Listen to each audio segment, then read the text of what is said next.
So let's get talking about parallel structure. Take a look at this. What comes next, A, B, or C? C. C. Okay, this is easy. But this math concept actually pretty accurately describes an English concept in parallel structure. How do we know C comes next?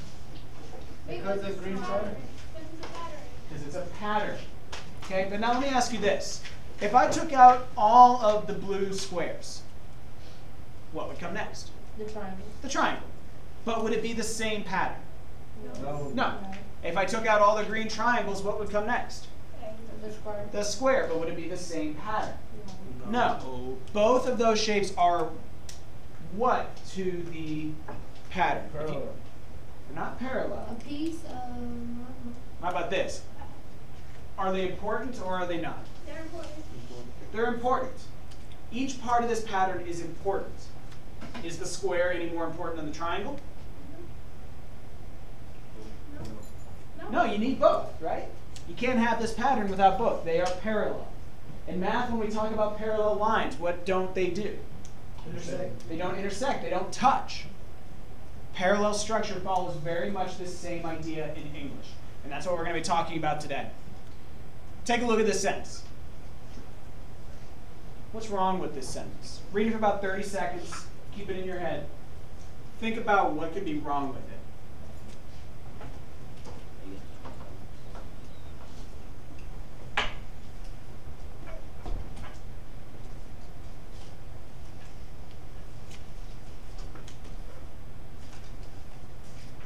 Raising your pants. Does anybody know what's wrong with it? Sarah? You can't use two of the opposite things. Like, you can't say it's born and then be like it's silly. In this case, that's not what's incorrect with this. I agree that the word choice isn't the best, but that's not the biggest issue. Is it felt? Nope, felt is fine here. Eli? Yes, 2 commas. What? 2 commas. No, commas are good. What? Was. The was, meaning where it says was too long? No. About boring. Start boring. Nope, that's fine.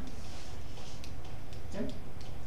She said that it was more worded. Another one has a lot more words. The last one. This where it says silly. There's another carbon. Yeah, you're starting to kind of get onto it a little bit there, okay? Let's take a look at something. What are the 3 things Martin felt the movie was here? Silly. Boring, silly, and too long. Let's go ahead and color code them. Was boring, silly, and was too long. Are they set up the same way? No. No, they're not. Was boring, silly, was too long. So how do we fix this? Tim? Put was boring and then silly and then put comma long. So you're No. taking out and was, Well, like taking out was too. Just put long. but you're leaving and. Well, taking out and the was and the two and just put a comma and leave long. You're very close. Or take was. Martin thought the movie was born silly and long. Yes. You could leave the 2 in there, but the problem with this is this was. The was is the big problem here at the end because it's saying the movie was boring, was silly, and was too long. Break the sentence into 3 sentences. Oh, I get it now because silly doesn't have a was. Right. Break this into 3 sentences. Phoebe, what would this be in 3 sentences? Martin felt what? Born. Okay, Martin felt the movie was boring. What's the second sentence? Martin felt the silly. Martin felt the movie was silly. What's the third sentence? Yeah, it's too long. Martin felt the movie was too long. They have to follow the same pattern, and by having the second was there, it doesn't follow the pattern. Let's look at another example. You have 3 sentences here. In your heads, combine them into a grammatically parallel sentence. Make them parallel.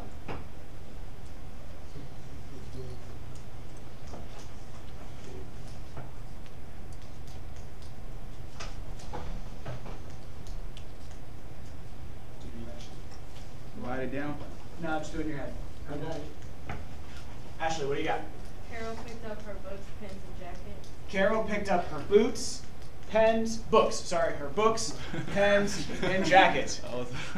Don't make fun of me that I can't read. Yeah, Carol picked up her books, pens, and jacket. How else could this have gone? There's another way this could You go. should just add Pick her. up a pen, jacket, and Carol, books. Carol No, picked jacket, up her book, and book. pen. Say it again. Jacket, book, and pen. Okay, besides rearranging the order. Oh, sir. Yeah.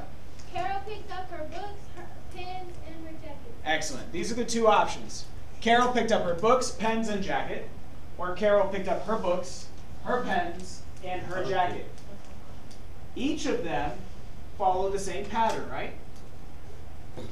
Yeah. Each of them follow the same pattern. Let's look at it something different. When talking about parallel structure, the rule is to remember that things in the list or things in the sentence must be in the same grammatical form. They have to look the same, be on the paper the same, everything about them must be the same. So look at the sentence. In your head, is this correct or incorrect? In your head, correct or incorrect? Oh. In your head.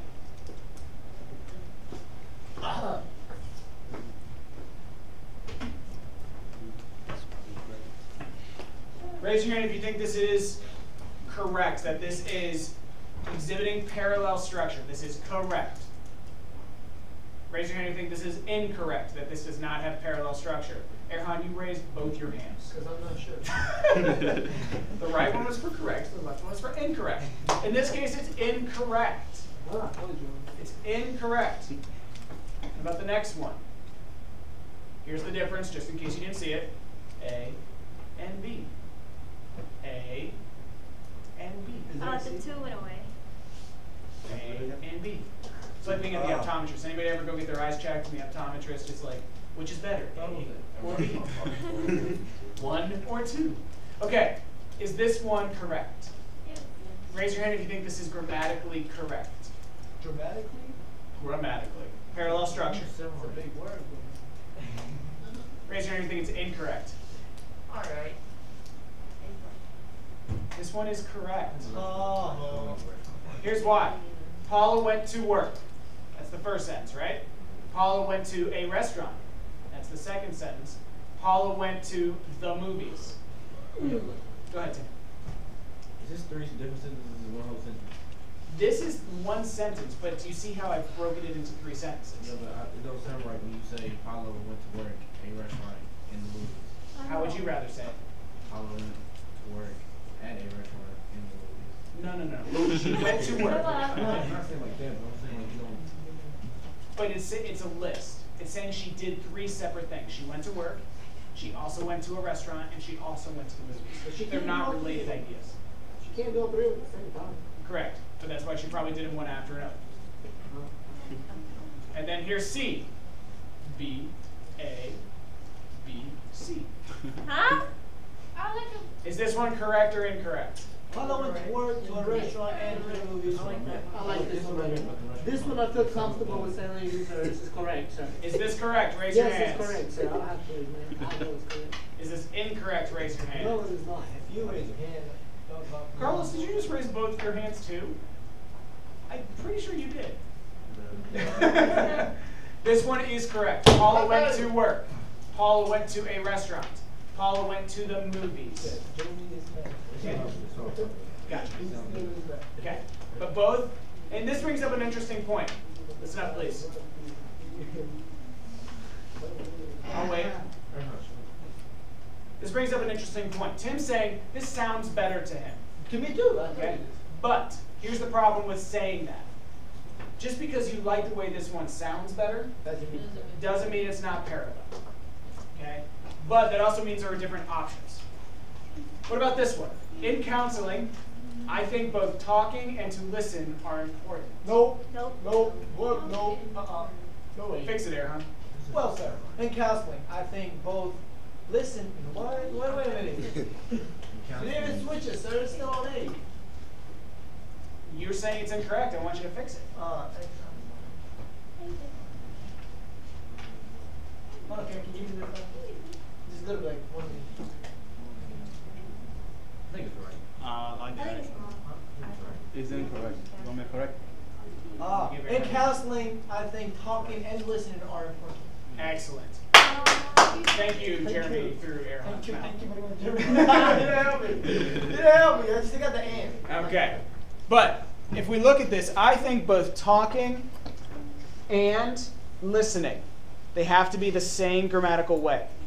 What's another way you could do this? I don't know. Ashley? In counseling, I think talking and listening are both important. Okay, you could say that. You could also say, I think to talk and to listen are important. Okay? What about this one? This car is not only fast, but also is a safe to drive. No, that's good. I like it. Good. This car is not only fast, but also it is safe to drive. Yes, it is. Good. Great. Raise your hand if you think this is parallel. Raise your hand, man. It's parallel. Raise your hand if you think it is not parallel. All you guys are wrong. I know you guys are wrong because I know it's safe. It's incorrect. This one is incorrect. This is not parallel. Wait a minute. So how is it not parallel? You can see Ishmael, fix it. This car is not only fast, but also safe to drive. Yeah. You need That's to what take. it says. No, it is not. This car is not only fast, but also safe to drive. You don't need this. It is. If you break this into 2 sentences, think about it this way: this car is fast. This car is safe to drive. Do you see how if I break it apart, that's how it needs to be? You're messing up my English, sir. Sorry, I'm messing with your English. Last one. The trip to the city is neither long nor expensive. Neither long nor expensive. Is this correct or incorrect? The city Correct. to the trip. It's incorrect. The trip to the city is neither. Tim, what do you think? Incorrect. Okay, Tim says incorrect. Who agrees? Who disagrees? Who thinks it's correct? It is correct. Nah. It is correct. Here's why. The trip to the city is long. The trip to the city is expensive. That neither nor, if you took those out, you could still have a sentence, right? If you said the trip to the city is long and expensive, that would be parallel, wouldn't it? Maybe. Okay? It would be. That neither nor, think about it in terms of an and. It's no different. So how come it's right? Because it said, I mean, how is it wrong? How about that? Why do you think it's wrong? Because there's neither part. When you say neither nor, those go together. Okay, that is a conjunction that goes together. It's no different than putting and between long and expensive. If you took out the conjunction, you took out the neither nor, you could say the trip to the city is long, the trip to the city is expensive. They are written the same way. Okay? So, you have a half sheet of paper called Parallel Structure Practice. I don't have it. You should probably go get it. Yep. Look at the directions real quick, please. It says, for the following, if the sentences are correct, if they are parallel structure, do nothing. If they are incorrect, if they do not have parallel structure, change it, fix it in a way to make it so they do. It's individual. You can use your groups. 1 second. Okay? You're going to have about 10 minutes, and then we're going to go over it together. Go ahead and get going. I'll put on all right, guys. Let's come back together. Let's come back together. All right. I'm going to put the answers up. We're going to talk through each of them. The answers are going to be in red. So let's look at the first one. The factory workers were ready, able, and determined to do a great job. You'll notice that for us to have created this sentence, we had to do one of two things. The factory workers were ready, and then we bring this first were over. Were able, and we wouldn't say were quite determined, would we? So we had to take out the were. And then we have to look at it and say, okay, that word quite. Does any other word here have a descriptor like that? No, there are no other adverbs there, so we have to take out that word quite as well. You'll notice that everything that describes the workers is written in a way that is exactly the same each time. They are parallel. They never cross. They never change. Number two. Number two doesn't have a change. Number two doesn't have a change. And let's talk about why. When we talk about something being more than safe, we say it's what? Safer. Something that's more than strong, it's stronger. We don't say something is securer. Right. Okay? So you have to keep that more there. And it looks, when you first look at it, it's like, well, this doesn't say more or more, so why do I have more? But the point is, we're saying it's more than safe, more than strong, and we need to say it's more than secure. And since we don't say securer, we say more secure. Say that like 4 times fast. Securer. Okay? I like how you all actually did it. Next one. This one's tough. We cannot be worried about or terrified of difficulties in life. Okay? This one's a toughie, and let's talk about how this one comes to be. What are the 2 sentences that this one sentence is made out of? If you broke this into 2 sentences, what would they be?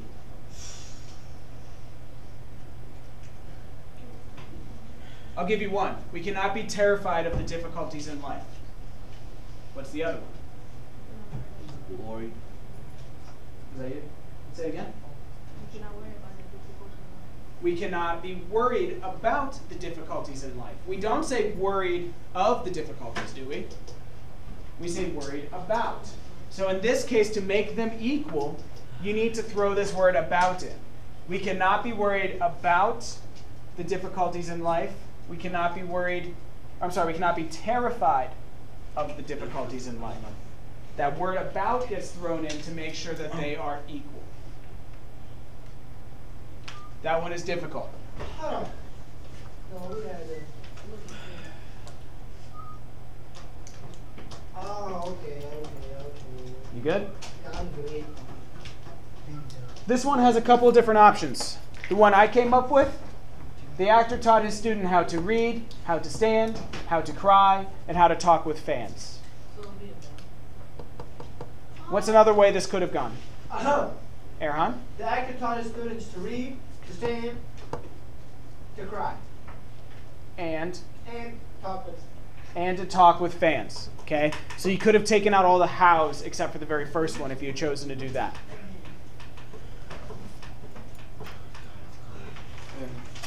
Next one. There are actually 2 options for this one. Let's look at the sentence as it's written.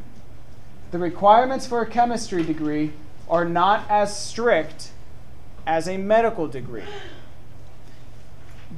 Now, we all read this and we interpret it meaning that the requirements for a chemistry degree are not as strict as the requirements for a medical degree. But is that what it says here? Is that what it says? No. What's it saying? It's saying the requirements for a chemistry degree are not as strict as what? Medical degree. As an actual medical degree. It's saying if I'm holding a medical degree in my hand, it is not, the requirements for chemistry are not as strict as this piece of paper. That's not what you're trying to say. What you're trying to say is this one. The requirement for a chemistry degree are not as strict as the requirements for a medical degree. You could also use the word those as is seen in the second one because those refers to the requirements as well.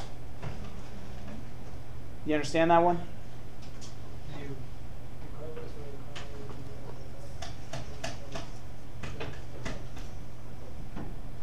Now this one has messed up a lot of people today.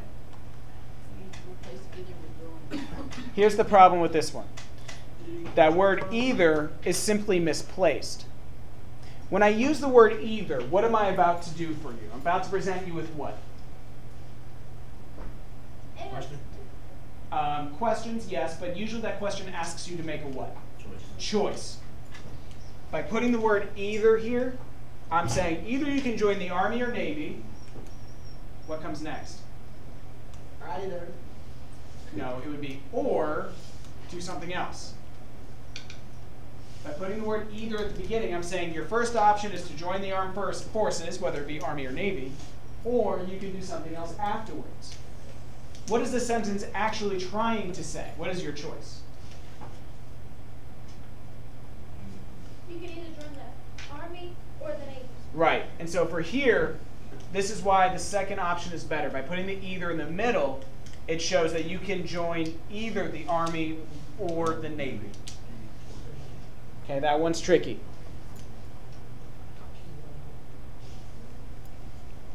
The reorganization of the company is neither simple nor it will be cheap. This one's pretty easy. It's neither simple nor cheap.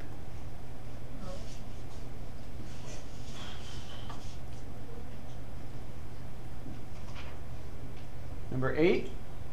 This one can go one of two ways as well. When I was in high school, I learned piano, and how to play the guitar becomes when I was in high school, I learned how to play the piano and guitar. How else could you have written this one? When I was in high school, I learned how to play the piano and how to play the guitar. Yeah, you could have put how to play in front of the guitar again as well.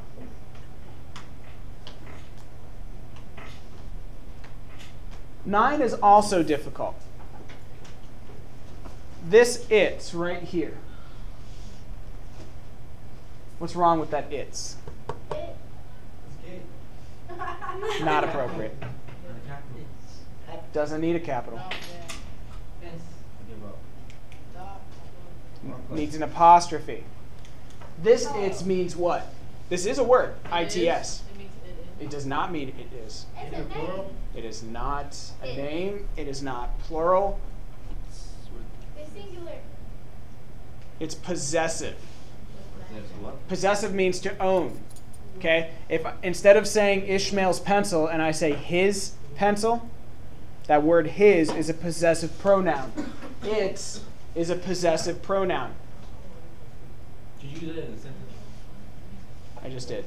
I thought you said it. It's. Okay? So this one, let's talk about this one right here. What are we being told is simplistic? Or sorry, simplicity. What are we being told has simplicity? It's simple. What are we being told is simple?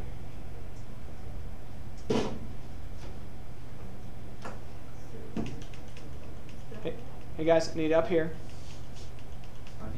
The idea. Okay? So this right now, this is okay because it's saying the idea has simplicity. But when we come down to this one, we're using a different it's, aren't we? This should be IT apostrophe S. So it becomes the second option down here. The two different versions of it's is what screws this one up. You could also say that if you wanted to keep this idea of simplicity, you could say Fred supports the idea, first, it's simplicity, and second, it's uniqueness. That's how you could keep it the other way. And lastly, in truth, while this is absolutely the correct answer, if you had kept it as this, it's pretty good. It's okay.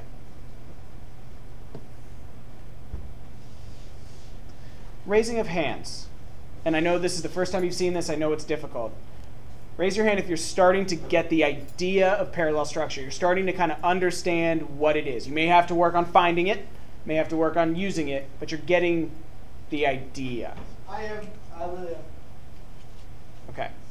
Well, we're going to keep working through it. So if you're not there yet, just know that that might be your next step, is to get a little extra help. So we are going to take, now that you've looked at it in terms of grammatical parallel structure, we're going to look at it in terms of reading.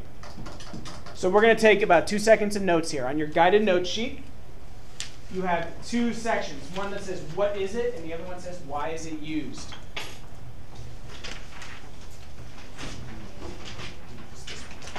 It says guided notes at the top.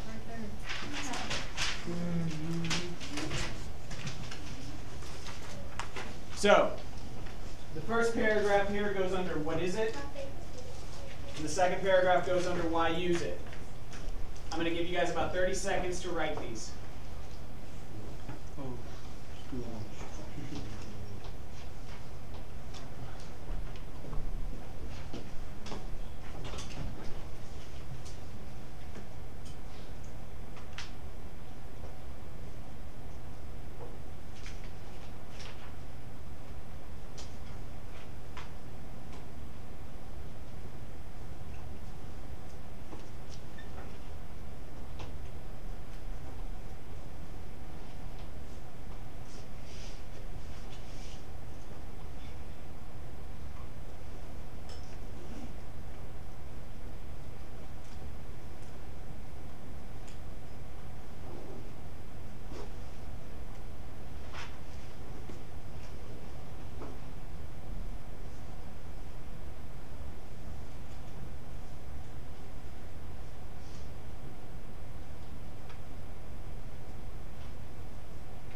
So what you can see here, parallel structure in terms of reading.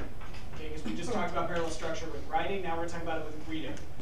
It is the repetition of a pattern of words or phrases, and it shows that two or more ideas have the same level of importance. And that's what I need you to key in on, is that last bit of that sentence there. It shows that two or more ideas have the same level of importance. Think about the pattern at the beginning today. I said if you took out the triangles, what happens to the pattern? It's not a pattern. If I take out the squares, what happens? It's not a pattern. And both times it's not a pattern, so that means both are equally important. Parallel structure shows that same kind of importance. The way it works is in the second one. Parallel structure helps you create organization. It helps organize ideas, makes a text or speech easier to understand. It also helps create a satisfying rhythm. Human beings love rhythm. We love when things are in patterns. Our brains look for patterns and routine. So if I present you a sentence that has a pattern to it, a rhythm, as writers and readers, we tend to like that. Tell me what you'd rather listen to more. The first one being, Tim went to the store, Tim went to the movies, and Tim went to the grocery. Or would you rather hear, Tim went to the store, to the movies, and to the grocery? The second one. And the reason is, if you put a beat behind it, Tim went to the store, the movies, the grocery. It has a rhythm. It's natural. Our bodies naturally want to do it. Our brains naturally want to find it. And that's how parallel structure works. It creates rhythm, and it shows level or equal importance. So take a look at this first example. This comes from the Tragedy of Julius Caesar by William Shakespeare. It says, "Friends, Romans, countrymen, lend me your ears. I come to bury Caesar, not to praise him." Now, let's talk about the first sentence. If you look at the note underneath, it says, the author uses parallel structure in both lines. In the first line, parallel structure equates three different groups of society: friends, Romans, and countrymen. By putting them all together, I'm saying they're all what? They're all, what'd you say? Parallel, or in this case, equal. No, not one person or group is more important than the other, right? Then in the second line, it gets interesting. If I read that line to you, I come to bury him, not to praise him. What does that mean? What do you interpret that to mean, Irhan? Kill. Let's say he's already dead. I come Tim? to bury at a funeral. He's at a funeral, and if I'm going to a funeral to bury him but not to praise him, what am I doing? I'm just there to what? Watch. I'm just there to watch. I have nothing good to say about him. I'm just going to see him be put in the ground. However,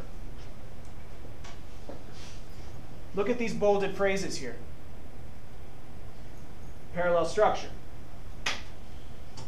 I come to bury Caesar. I come to praise him. That's parallel structure, right? And if you look at this in terms of parallel structure, what is that actually saying? Not only is he going to the funeral, but he's doing what?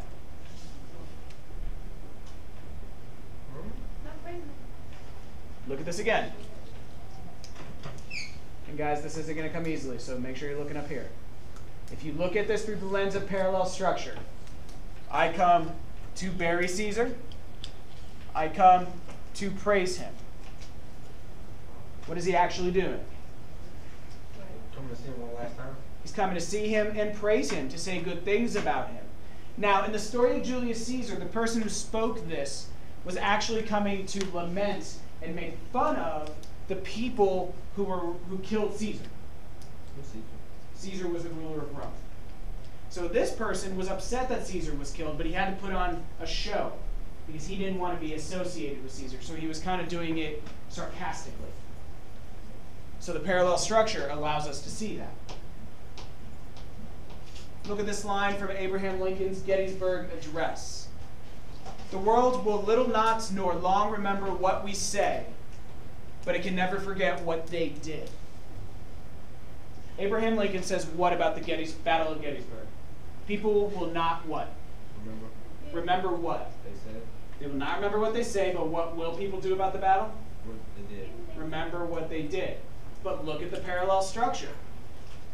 The world will little remember what we say, and then it says what they did. It makes them equal, doesn't it? So depending on how you look at this, Abraham Lincoln could be saying, people will remember what we say today and what we say about this, or you might be saying, people will forget about this. Depends on interpretation. So at the bottom of your guided note sheet, you have 3 questions. If you're looking at parallel structure and you're trying to figure out the purpose behind it, okay, you're looking at parallel structure and the purpose behind it, you need to do 3 questions. The first one is, what is the author's purpose? If I'm trying to figure out what the author is using parallel structure for, I need to know what he's trying to say.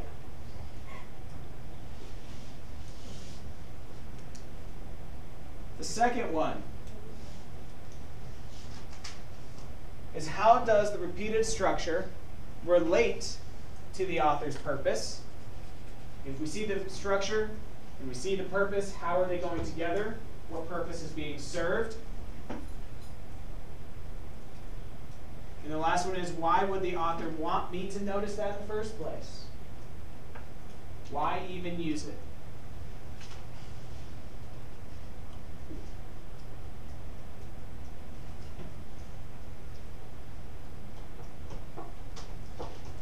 So as you're finishing up those notes, you have one more assignment that you're going to work on today. We're going to go through probably one in class today, go through it together, and then you'll have just a tiny bit for homework this evening.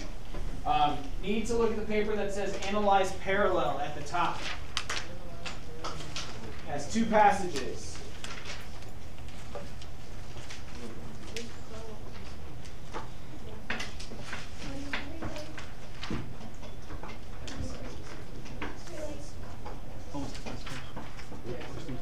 Okay. In your groups for the next 7 minutes. Listen. In your groups for the next 7 minutes, what you're going to do is you're going to look at the first passage. The directions state that you will underline the parallel structure. You're going to find what's parallel. And then you're going to explain the effect that that has. Okay, the directions are on the page. Just do the first passage with your group right now. Okay? Go ahead. We're going to go over it together. All right, I know a bunch of people are kind of stuck, or a bunch of people are in different places, so let's go through this together. Let's take a look at this together. I'm going to wait for everybody's eyes to be up here. This speech by Winston Churchill is one of the most famous ones that came out of World War II. BB, summarize what he's talking about here. Just in general, what is this speech about? About what? Sort of. About war or about fighting? What about fighting? About fighting back. I don't. About fighting back. In this case, fighting against the Germans. Okay? And you see, what does he do? What does Winston Churchill do here to show how they're going to fight? What's he do? Encourages them, like builds them up. Like, Specifically, what's on this paper? What is specifically here that shows what they're going to do, Ishmael? He made a speech fight for what? Hold on. He made a speech that said what? that we shall Keep going. There's a lot of them. Yeah. There's a lot of them. There's a lot of we shalls, aren't there? It's something that's getting repeated. It's a phrase being repeated, isn't it? Yes. And after every time it's repeated, he follows it up with what they're going to do, doesn't he? Yes. That makes this what? Parallel. Parallel structure. So what you would underline would be all these we shalls. We shall. You guys are having a lot of fun saying we shall. He started.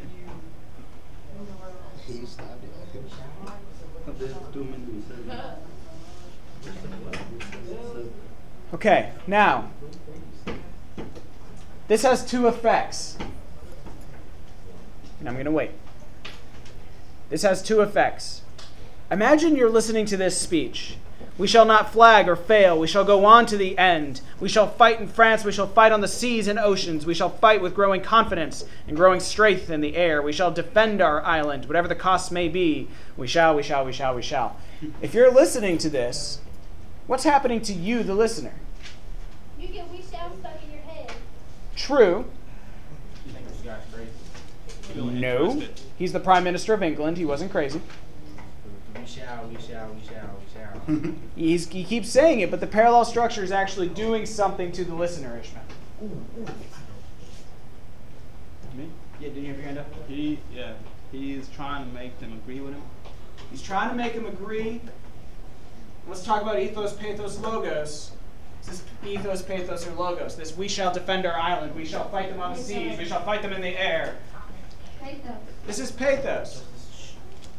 This is emotional. Think about this. If you're listening to this, you're getting emotionally worked up, aren't you? You're getting excited. That's it. Ready to fight. Here's the other thing it does. Here's the other thing it does. He's listed a bunch of ways they're going to fight, doesn't he? Yes. If you take out, we're not going to fail, or I'm sorry, if we include, we're not going to fail, we're going to go to the end, we're going to go to France, we're going to fight on the seas and oceans, we're going to fight in the air, we'll fight on the island, we'll fight on the beaches, we'll fight over there, we'll fight over here, fight anywhere. He's more or less listed every place that you can fight, hasn't he? Yes. Is there any place really left? Yeah. Not really. He said, basically, here, there, in between, we're going to go kick Germany's butt. Did they do it? And they did. Yeah. But by saying we shall, we shall, we shall, it emphasizes that the English will do this wherever, however, whenever. They're determined. They are determined. Your homework for this evening is to do the second passage. Done. Second passage is your homework this evening. Please go ahead and straighten up the desks. It's already done. What do we do? It's already done. Put it in the tray. Thank you very much for a wonderful day, ladies and gentlemen. Yes, sir.